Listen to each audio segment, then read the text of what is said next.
जम्मू और Kashmir high court ने सन 2002 में डल झील के 200 मीटर के एतराफ और ग्रीन बेल्ट के इलाके में किसी भी तरह की तामीरात पर पाबंदी आयद कर दी थी। ताहम इंतजामिया ने इस हिदायत की पासदारी न करते हुए ग्रीन बेल्ट में बड़े पैमाने पर तामीरात का आगाज कर दिया है।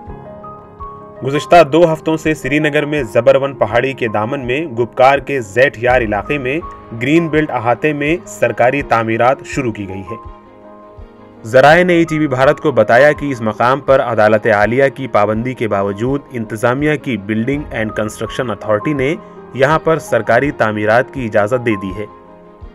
Building and construction authority Srinagar ही वो अथॉरिटी है जो म्यूनिसिपल कॉरपोरेशन और लावडा के ज़ेरे इंतज़ाम आने वाले इलाकों में तामीरात की इजाज़त देती है। महकमा R&B के साइट प्लान के मुताबिक इस मकाम पर इंतजामिया ने सरकारी ओहदेदारों के लिए रिहाइश व दीगर तामीरात करने का मंसूबा बनाया है।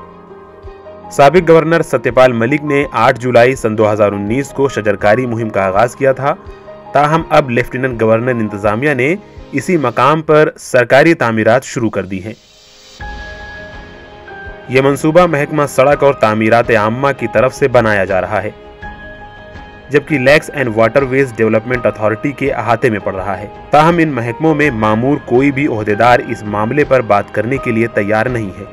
ईटीवी भारत के लिए श्रीनगर से मीर फरहत की रिपोर्ट।